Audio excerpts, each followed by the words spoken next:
The Chicago Bears are 4-5 after a 19-3 loss to the New England Patriots in Week 10, and needless to say, this loss was ugly. Caleb Williams was sacked 9 times, the Bears just 142 total yards of offense, and it was their third straight loss since their Week 7 bye.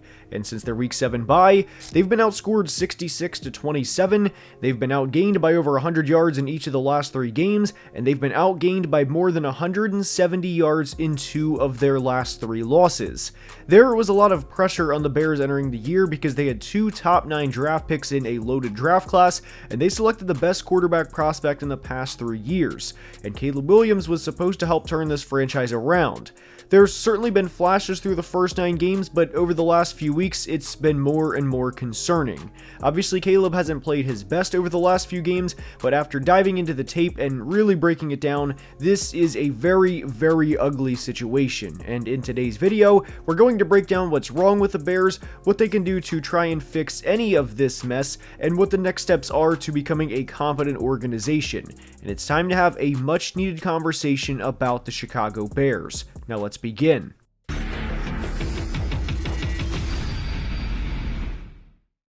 And we are starting today's video by discussing a couple of things from the Patriots game in Week 10 and why this game was such a disaster. The Bears had 3 first quarter possessions, and the possession started on the Patriots' 47-yard line, the Bears' 40-yard line, and the Bears' 48-yard line, and you may be surprised to know that the Bears got a grand total of 0 points out of these drives. That's unacceptable to begin with, but when you break it down and actually look at what was happening within each drive, the frustration I have for Bears fans at this point is immeasurable. The first drive started with a 3-yard run to DeAndre Swift, which set them up for a 2nd and 7 on the Patriots' 44-yard line. On the 2nd and 7, the Bears had 7 men in pass protection, and there were 3 receivers going out for a pass. Technically, Cole Kmet also went out late in the play, but when Caleb gets to the top of his drop, truly, where is he supposed to go with this football? There is nobody open, and the only somewhat viable answer would be to throw the ball to DeAndre Swift and hope that he can break a tackle as he is catching the football and to gain a few yards.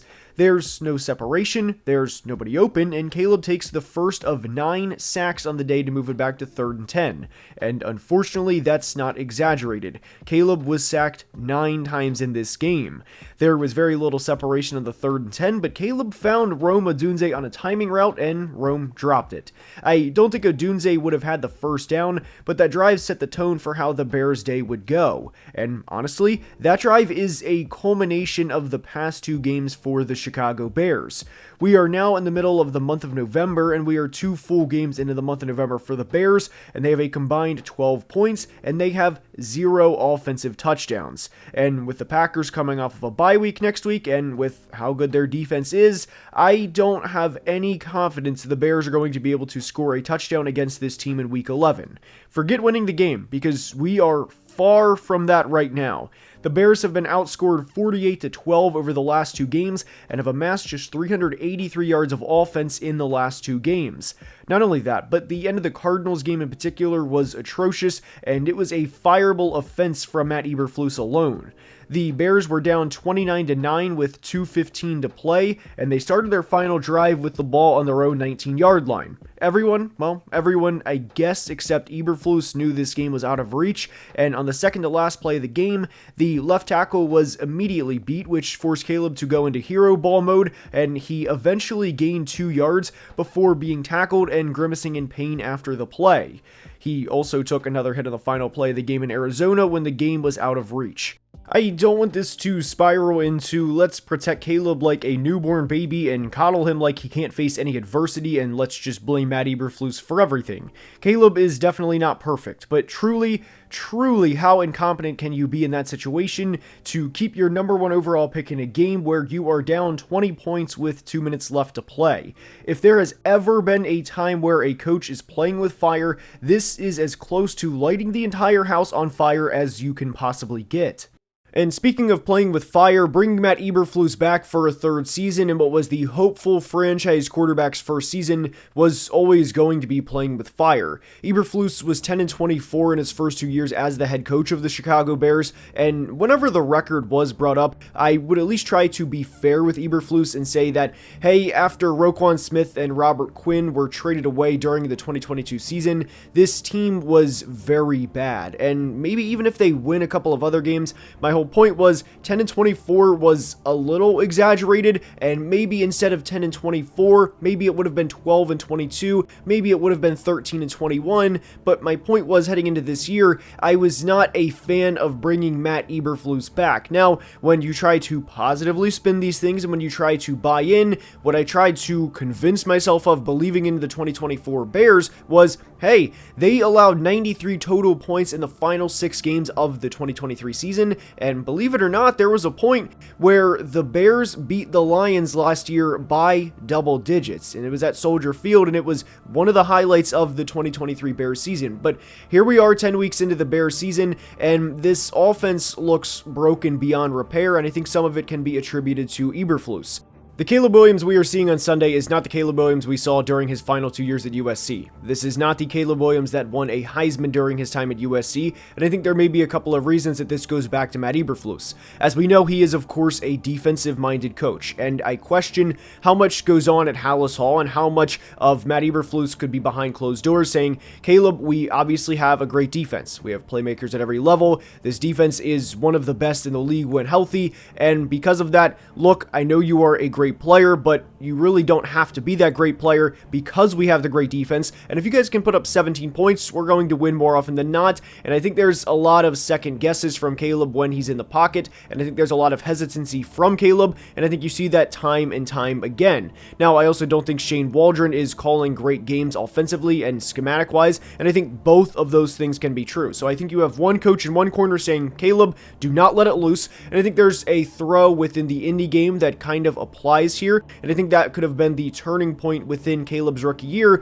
where he threw an interception on a ball intended for Rome Odunze, and the ball that Caleb threw was actually pretty close. I mean, it was on target, and it was where it needed to be, and that was a Caleb Williams USC throw. And the Caleb Williams that we've seen really outside the Indy, Carolina, and Jacksonville game, before the Week 7 bye, is nowhere close to the Caleb Williams that we've seen since the Week 7 bye, and it's been disastrous in the past few games. And I think this all goes back to Matt Eberflus for a couple of reasons, and one thing I forgot to mention during the Rome Odunze throw in the Indy game, that was the interception, and why I think this goes back to Eberflus, is Eberflus specifically mentioned in the press that Caleb needs to be more conservative, and it was referencing the Rome Odunze throw. This was a one-possession game that the Bears lost by to the Colts.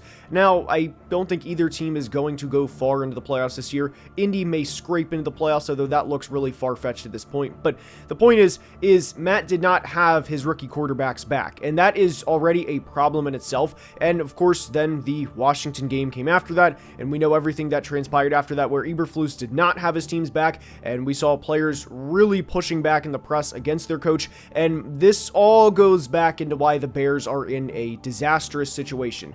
Forget Eberflus trying to neuter his young quarterback. Forget him trying to say, hey, Caleb, we have a good defense. I don't really care that you can do all these crazy things, and I don't really care that you had a comp to a Patrick Mahomes light coming out. That really doesn't matter because we have a good defense, and we don't need all of that, despite drafting you number 1 overall, despite doing all of these things all summer. Keenan Allen, Rome Odunze, the hype, Hard Knocks, which we'll get to in a minute, and everything. All we really need you to do is not turn the ball over, and in turn, that's going to mess with Caleb's head because, okay, instead of making this throw that I would make all throughout college, that led to the highlight reel plays, and the reason they were highlight reel plays was because Caleb would consistently make these throws at USC.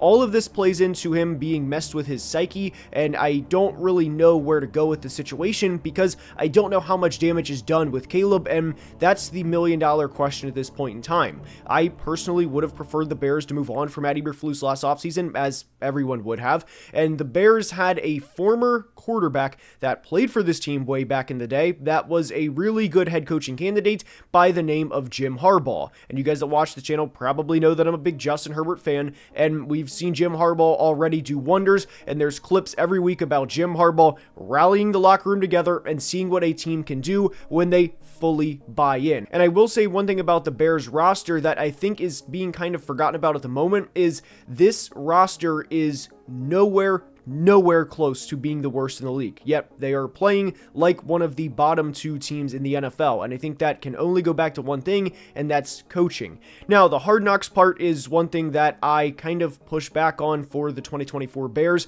and one thing that I think at this point can only be viewed as a PR stunt for Matt Eberflus, because they were a 10-24 team under Eberflus during his first 2 years, and I think a lot of it was, hey, let's try and make him a little bit more likable, let's try and make him look a little bit more professional, and a guy that really has everything going on. And here we are 9 games into the season after a 4-2 start in a span where the Bears have put up just 12 points in the last 2 games, and with questions that just get worse by the day with their head coach. What did all that mean? And to me, it didn't really mean anything other than a PR look for the Chicago Bears and to build hype for the rookie quarterback that should in theory be thriving with what was a great situation for him to walk into. Yet the Bears, as cliche as this sounds, have been the Bears all throughout the process. They kept a head coach a year longer than they should have. And what are they doing with Caleb Williams that they did with both Mitch Trubisky and Justin Fields? They kept a head coach a year longer than they should have, and the jury's going to be out on Caleb next year, because how will he recover? How will he be able to handle a head coach that's in a completely different mindset, that's a completely different philosophy than what Matt Eberflus is at this point in time? I don't know, but this was a disaster that completely could have been avoided from the start if Matt Eberflus was fired after Week 18 last year. What also concerns me for the Bears, and one thing nobody knows at this moment, is how much damage is already done to Caleb Williams, because I have a lot of concerns at the moment, and the offensive line is obviously a big one. And going back to the Cardinals game, the Bears have had 12 second half possessions over the last 2 games, and they have a grand total of 0 points within these 12 second half possessions, and here's how each one has fared. Punt, turnover on downs, punt, safety, turnover on downs, end of game, and like we said earlier, they almost got Caleb hurt in a game down 20 points. Now for the Patriots game, punt, punt, punt, punt, turnover on downs, turnover on downs. We are getting to the point where the pressure is so much in Caleb's face as soon as he gets to the top of the dropback that he is hesitant, and that's a problem because that can create bad habits rather easily. One of the most frustrating things in the New England game, aside from the lack of execution, obviously, was how many times the Bears had good field position to start. We discussed the 3 first quarter possessions in which the worst starting field position was their own 40-yard line, and they got 0 points out of these drives. But one of the second half drives started on their own 34-yard line, and Shane Waldron called a rollout to the short side of the field, which already cuts half of the field off, and even if the players on the other side of the field are wide open, there's almost no way Caleb could stop and make a 55-yard throw across the field for what would be a gain of 5 yards while under pressure, which he was for most of the day.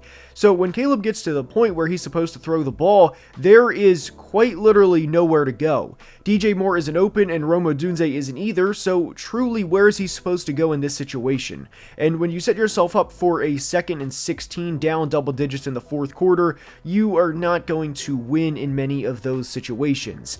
The score was 16-3 at the time, and obviously the comeback was unlikely, especially with how the offensive line was playing for most of the day. But when Caleb gets to where he needs to be, there's 3 Patriots ready to bring him down with nobody open. The play calling at times is downright atrocious, and they are truly hanging him out to dry. Caleb only attempted 4 passes in this game, 10 or more yards from the line of scrimmage, and it's due in large part to not feeling comfortable and not having time to be able to throw the ball and to be able to process what's going on post-snap. There was a clip on the broadcast where a Pats defender was helping Caleb up after another sack, and to me, that's the epitome of the 2024 Bears. A couple of Patriots defenders were also asked post-game about how they did so well against the Bears, despite allowing 20 or more points in each of the last 4 games, and they flat out said they knew their tendencies and how well their coaches do in preparing them for an upcoming game. I know the obvious takeaway is to be upset with Shane Waldron for letting this happen, happen, but I also ask the question of how many times have you heard a Bears player speak in this positive light about Matt Eberflus? And this was also after a couple of weeks of the Patriots having their own problems internally that they have since figured out. Their main problem at the moment is simply not having enough talent on the roster to compete with the best teams in the NFL, New England that is. But to confidently go into another team stadium, and a non-conference team at that, a team you only play once every few years, and to be able to hold them to 142 yards of offense, sack the quarterback 9 times, and thoroughly embarrass them in the process, shows where the Bears franchise currently is. And it is truly nothing short of a disaster from what was expected heading into the season just a little over 10 weeks ago. And the unfortunate part about this for the Bears organization, for the fan base, for every player that shows up to work at Hallis Hall every single day, is it didn't have to be like this. But when you go out and publicly bash your players, you reap what you sow. And I know people get annoyed with the cliche coach speak of, we got to watch the tape and we got to really just look back and see what we did wrong. We got to correct our mistakes.